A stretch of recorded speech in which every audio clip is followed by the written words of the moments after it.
Bienvenidos a su podcast Nihilismo Sano, mi nombre es Federico Compeán y en el episodio de esta semana vamos a platicar un poquito de un tema que yo creo que es precisamente bastante nihilista, porque qué cuestión contemporánea actual, ¿no? Nos puede llevar más como a este abismo depresivo de que realmente no hay ningún futuro brillante para nadie que el tema de la política, pero específicamente el tema de la política electoral. Ahora, este es un tema que es un poquito contradictorio para mí o me genera, vamos a decir, ciertas nociones que podrían chocar, ¿no? Son como, vamos a decir, sentimientos encontrados, porque obviamente en su esencia el tema de la política es un tema importante, o al menos así ideológicamente estamos como, vamos a decir, conceptualizados o capacitados para pensarlo, ¿no? O sea, la política es importante.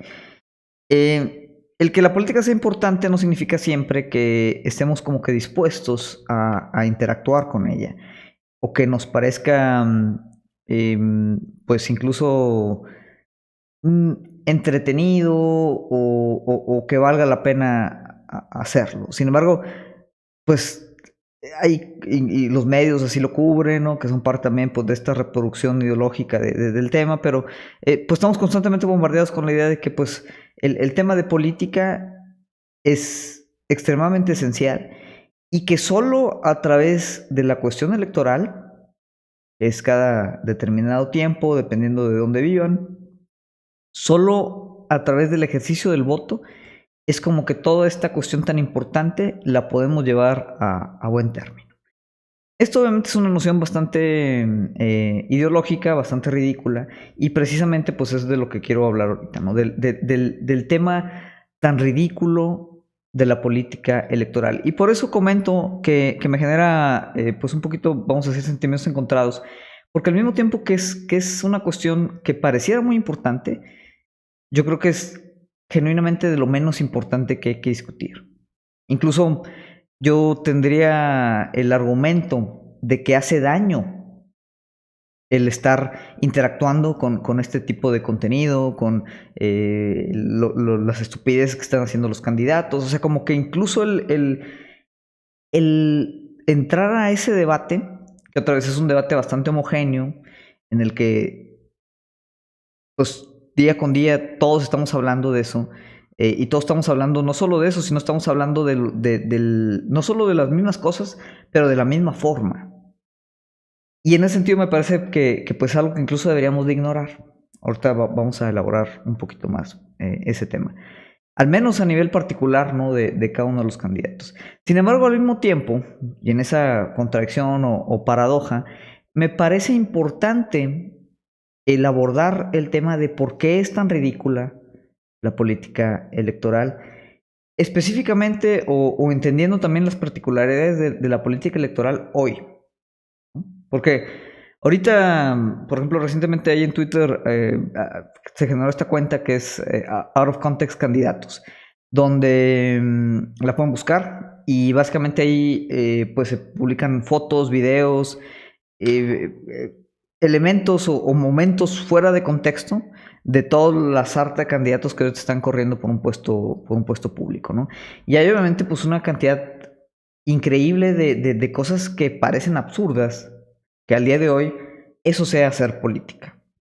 Bailes ridículos, gente en TikTok, por ahí un cuate saliendo de un ataúd en una carroza fúnebre, comerciales ridículos, bajos niveles de producción, la típica maniobra bastante estúpida, ¿no? De los candidatos de acercarse al pueblo y ahí tienes a la Adrián de la Garza volteando una gordita. O sea, cosas que de una u otra manera ya estamos acostumbrados a ver, pero que ahora a través de los nuevos medios digitales que evolucionan muy rápido y que no son los mismos ahorita de lo que era hace 3 6 10 años, pues como que se elimina, o sea, todo es más inmediato, se eliminan las distancias y pues de repente eso obliga a los candidatos también, ¿no? A explotar y plastificarse y hacerse ahora como esta suerte de influencers bastante ridículos. Y otra vez me perdonarán, vamos a utilizar la palabra ridículo una y otra vez, porque yo creo que es como el tema central, ¿no?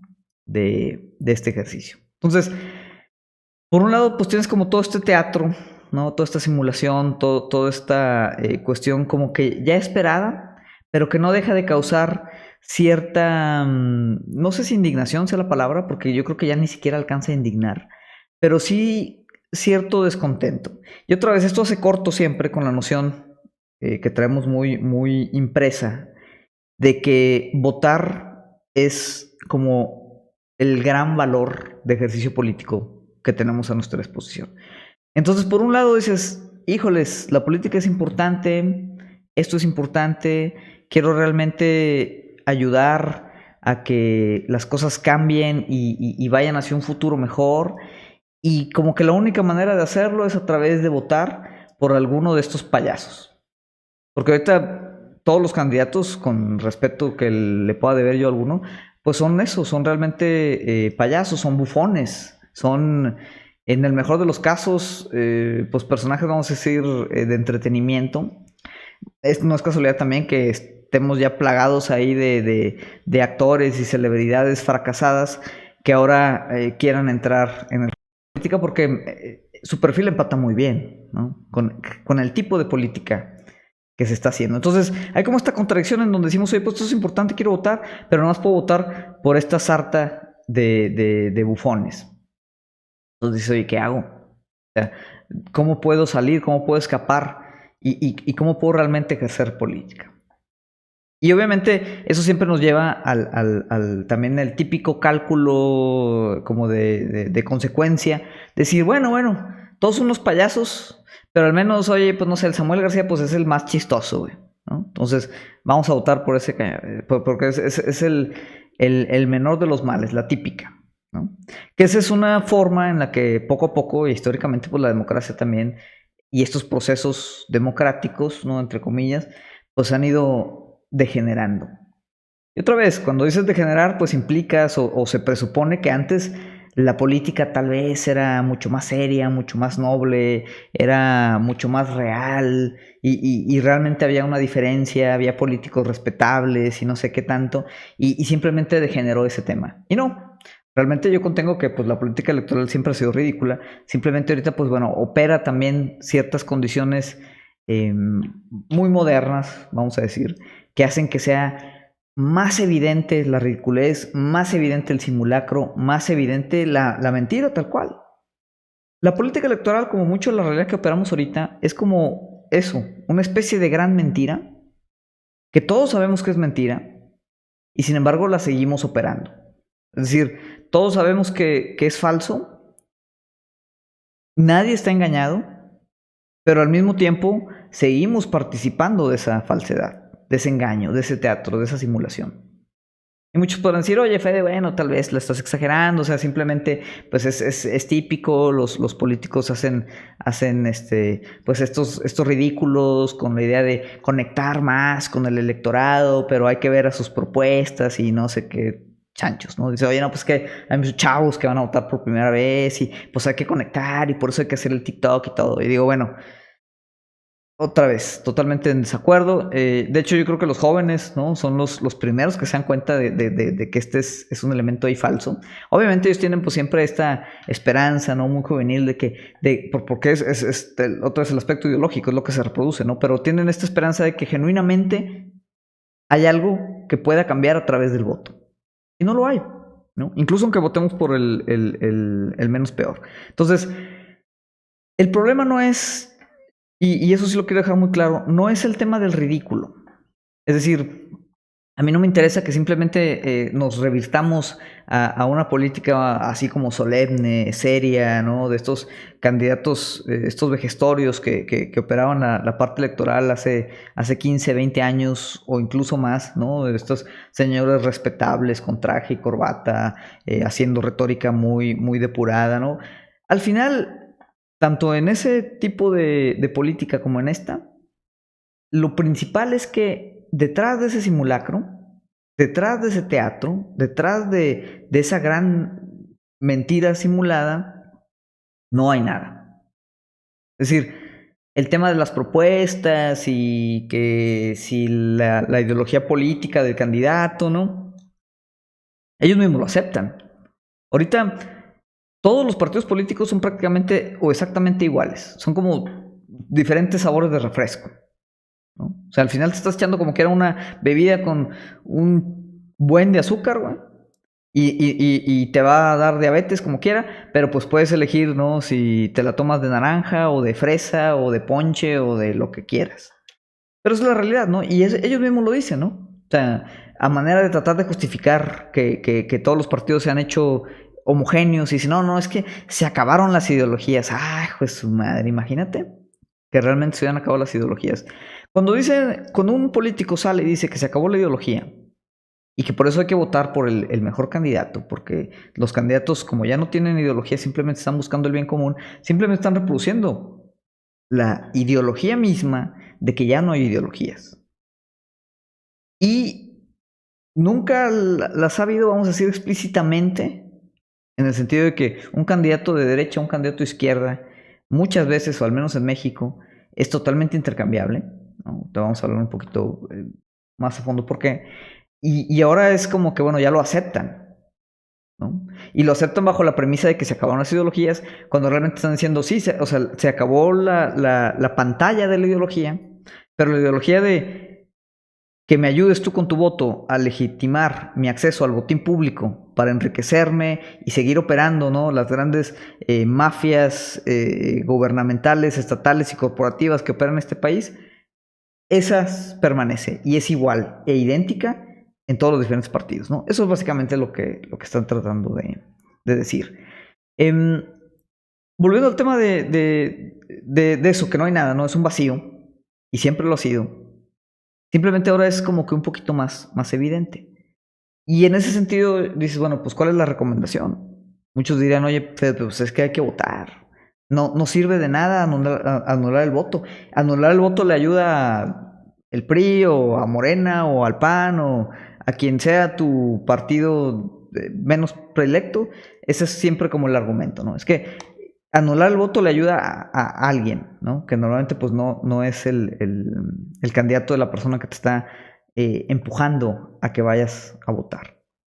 Yo durante muchos años voté, incluso durante algunos años me parecía, incluso ingenuamente yo creo, me parecía muy legítimo el anular mi voto, pero a través de los mismos mecanismos electorales, ¿no? Porque ir a anular el voto es como que ir a participar del circo electoral. Simplemente que vas y en una postura, vamos a decir, pues un poquito moralista, vas y anulas el voto y pones ahí alguna madre ahí en la boleta y órale, ya te sientes bien de que hiciste ahí una especie de eh, declaración simbólica. Posteriormente no me di cuenta, que es ahorita lo que quiero platicar, que pues la política electoral es ridícula no solo en su forma, ¿no? Sino también en su fondo. Entonces, no tiene ni siquiera caso anular el voto. No tiene caso votar, no tiene caso anular el voto. Lo mejor es realmente, como decía al principio, ni siquiera presentarse. Y no solo ni siquiera presentarse, o sea, ni siquiera prestarse a discutir otra vez dentro de los límites que nos marca la política electoral, ni siquiera prestarse a discutir ese tipo de política. Porque básicamente lo que pasa con eso es que reforzamos la idea de que la única forma de hacer política, que otra vez política entendiendo como este potencial colectivo de cambiar o llegar al bien común, pensamos que la única forma de hacerlo es dentro de ese espacio tan reducido, esa caja tan estrecha, ¿no? Donde no hay realmente ningún rango de maniobra, que es la política electoral. Si realmente nos creemos ese cuento, pues ¿qué es lo que pasa? Que limitamos nuestro accionar político, que tiene un potencial muy grande, ahorita lo vamos a platicar, pero limitamos nuestro accionar político a simplemente elegir a alguno de estos payasos, a alguno de estos bufones. Y obviamente, ¿no? Habrá candidatos que pudieran valer la pena, candidatos independientes, que también digo, el tema de los candidatos independientes, también el sistema lo ha recuperado. Y eso es lo que va a suceder también, es lo que viene. O sea, los partidos políticos ahorita están generando una especie de forma, de estética, de progresivismo, porque recuperan todas estas nociones que anteriormente estaban fuera de su esquema político, las incorporan al esquema político institucional y así las neutralizan. Llámese activistas, ¿no?, que están participando del juego electoral, llámese los temas de identidad, que eso también se lo debemos a la vanguardia de los liberales estadounidenses, en donde, órale, ¿no?, en esta elección va a haber muchas más candidaturas de minorías y mujeres y personas en sectores, vamos a decir, vulnerables. Y dices, órale, no, hombre, qué padre, qué bien, ¿no? Y automáticamente dices, eso ya está bien, ya está resuelto, entonces nomás yo con ir a votar, ya se resolvió el tema de la violencia hacia la mujer, ya se resolvió el tema de la discriminación a la comunidad LGBTQ, ya se resolvió el tema del el clasismo y el racismo a las minorías, ¿no? Porque ya hay candidatos que representan esa parte.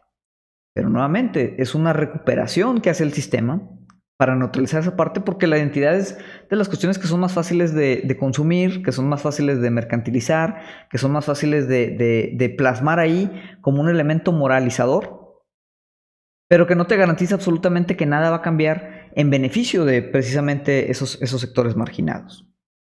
Y otra vez, yo no digo que los activistas y las mujeres y la comunidad LGBTQ que esté participando en esta contienda electoral como candidatos, yo no digo que ellos activamente quieran perpetuar este sistema que al final genera también esta vulnerabilización de estos sectores. Simplemente pues son utilizados otra vez como recursos, como prácticamente pues un elemento de forma en los partidos políticos. Y esto hay partidos que lo hacen muy bien. Y esos partidos lo van a de una otra manera seguir depurando para las elecciones presidenciales. ¿Qué es lo que nos espera en las elecciones presidenciales? Posiblemente, ¿no?, con el fracaso que ha sido la gestión de AMLO, la gran decepción que ha sido la gestión de AMLO, que nunca fue de izquierda, pero que se va a vender como que fue un tema de izquierda, ¿no?, un tema ahí socialistoide, que obviamente nada que tiene que ver con las definiciones de socialismo, pero se va a vender, ¿no?, que fracasó este gobierno de izquierda.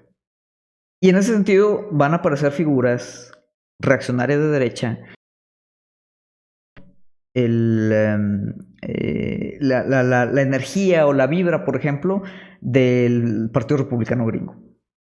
Como pasó con Bolsonaro, como pasó pues otra vez con Donald Trump, ¿no? Entonces viene un resurgimiento de esta como derecha reaccionaria, identitaria, ¿no? Porque esos son los riesgos, ¿no?, de las políticas de identidad. O sea, van a sacar también esas cartas de identidad, pero pues identidad otra vez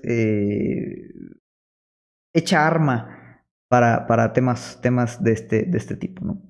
Y entonces vamos a tener esa derecha reaccionaria que se va a enfrentar contra algunos partidos o candidatos, vamos a decir, progresistas, que simplemente pues son la misma política de antaño, ¿no?, pero con estas nuevas figuras jóvenes para como un poquito lavarse la cara. Y otra vez, tenemos que verlo todo no desde el punto individual de los candidatos y decir, bueno, es que es culpa de los candidatos que se prestan a eso. No, porque yo creo que los candidatos, hay muchos que pueden tener muy buenas intenciones, ¿no?, buenas propuestas, buenos planes, pero otra vez tenemos que ver la política electoral como una estructura. Y cuando la observamos como una estructura, ahí es donde nos damos cuenta entonces que esa estructura es el simulacro. Y entender esa parte es clave para decir no a ese simulacro. Porque cuando tú vas y votas, votes por quien quieras, por el mal menor, incluso como decías, cuando vas y anulas tu voto, estás participando de ese teatro. Y al tú participar, ¿no?, le estás dando legitimidad.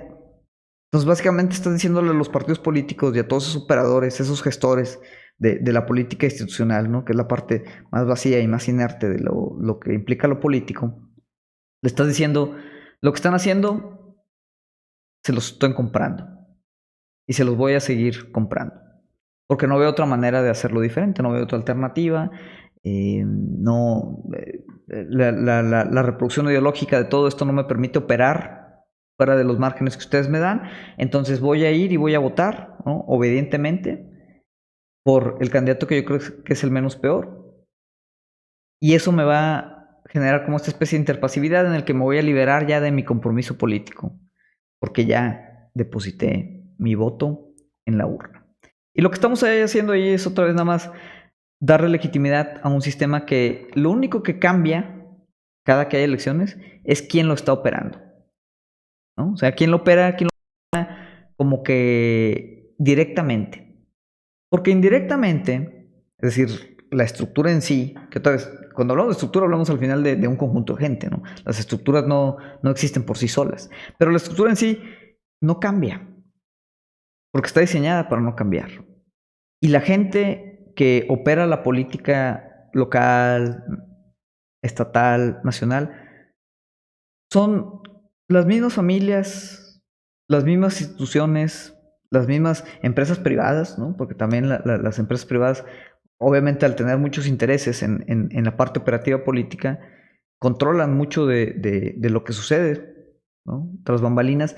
Que otra vez, ¿qué es lo que vemos nosotros? Nosotros vemos a Samuel García bailar el gallinazo, nos parece chistoso, lo votamos, pero ¿qué hay detrás de ese cuate? ¿Qué hay detrás de los otros cuates? Y obviamente podemos pensar, bueno, es que es diferente, la mafia que está detrás de Larrazábal es peor que la mafia que está detrás de Abel, o viceversa, o como quieran, ¿no? Pero al final no importa. Si hay una mafia maligna y una más o menos maligna operando las estructuras electorales, no van a generar un cambio a través de esa misma estructura. Simplemente se van a estar alternando, pues, quién tiene acceso al botín público para seguir saqueando, seguir despojando, hacer un par de actos ahí simbólicos, ¿no?, para que la gente no reclame demasiado. Y hasta ahí va a poderse mover el tema político en todos los niveles. Y eso obviamente pues es lamentable porque básicamente nos tiene atados de mano. ¿Cuál sería, ¿no?, la propuesta, vamos a decir, positiva que pudiéramos sacar de aquí?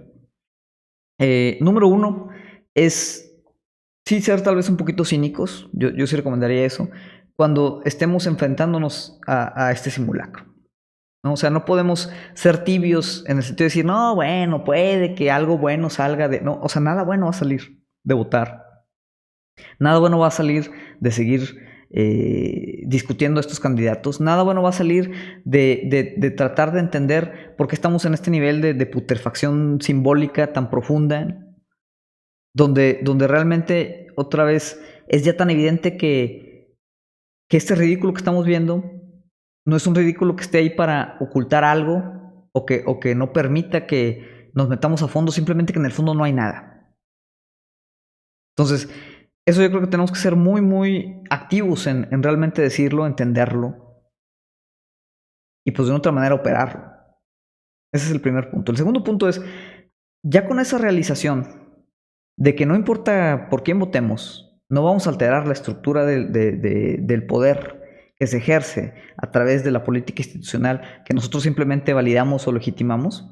Ya cuando eso está muy claro, entonces ahora sí es posible decir, bueno, si no puedo operar en esa caja, porque en esa caja no hay nada que operar, los problemas políticos que nos aquejan, ¿no?, en todos los niveles van a seguir presentes. Entonces, la idea es decir, bueno, ¿qué puedo hacer yo? No como individuo, ¿no?, sino en la comunidad donde quiero operar. O sea, ¿cuáles son los problemas realmente de mi comunidad? ¿Cuáles son los problemas sociales? ¿Cuáles son los problemas locales? Y pensar en soluciones que podamos ejercer nosotros al margen de esa política institucional. Y es un tema peligroso también, es un tema complicado. Y al margen no significa simplemente rechazar por completo el tema institucional, pero significa irnos deslindando como de ese yugo, ese poder que tienen sobre nosotros, que nos hace pensar que nada puede ser adquirido, nada puede ser logrado, nada puede cambiar si no es a través de ellos. si no es con su permiso, si no es mediante sus protocolos, ¿no? Que obviamente, pues cuando tratamos de operar esos protocolos, simplemente vamos ahí a arrodillarnos y pedir por migajas. Cuando muchas cosas las podemos hacer sin autorización de ellos, sin su permiso, sin sus recursos y sin que estén entorpeciendo la política que sí podemos generar por fuera del solo ejercicio simbólico y vacío del voto. ¿No es sencillo? No, para nada, ¿no? Pero es importante que veamos esa condición, esa reproducción y tratemos de operarla por fuera. Peor de los casos, ¿no? Y esto, digo, también así, al final aquí hablamos de ese comunismo sano.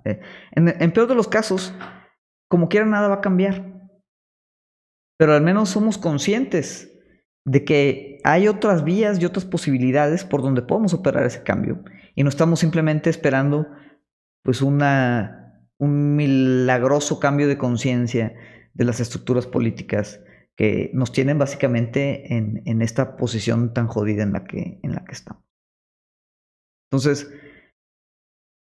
con eso prácticamente cerraría, ¿no? La política electoral es ridícula no por su forma, sino porque actualmente y desde siempre solo ha sido forma. Es un discurso imaginario que no tiene fondo, que es vacío, que es inerte, que es inofensivo. Y eso no significa que no tenga consecuencias, y eso es muy importante decirlo. O sea, quien quede como gobernador, quien quede como alcalde, no significa que sea irrelevante. Significa que tenemos que hacer que sea irrelevante.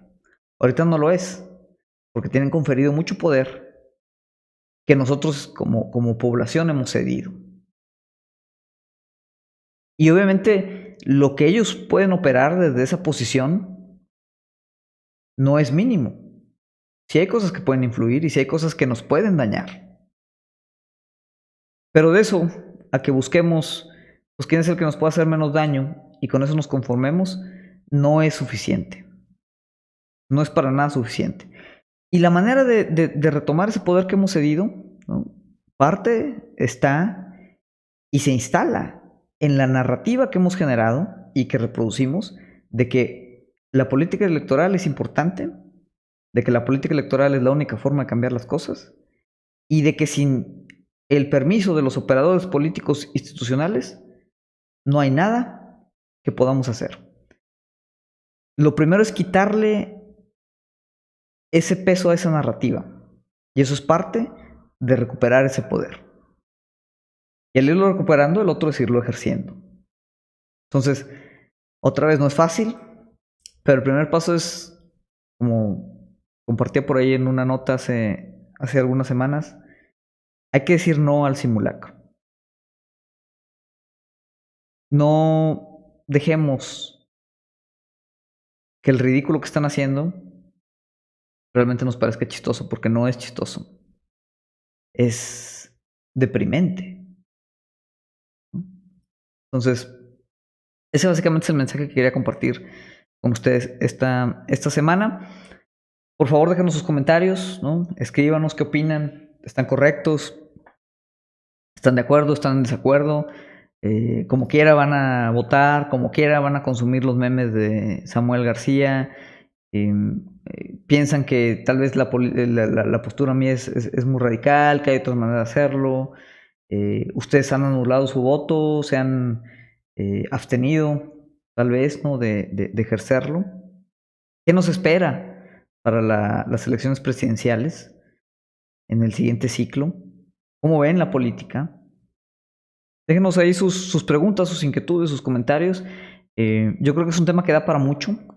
Otra vez aquí al final, pues así como la misma política electoral, pues el mismo medio y el tiempo nos limita a ciertas condiciones. No puedo elaborar, digamos, con toda la profundidad que me gustaría este tema. Sí es un tema que, pues otra vez, ¿no? Genera a veces estas contradicciones, estos sentimientos encontrados, pero yo creo que vale la pena discutirlo. En fin, con esto terminamos el día de hoy.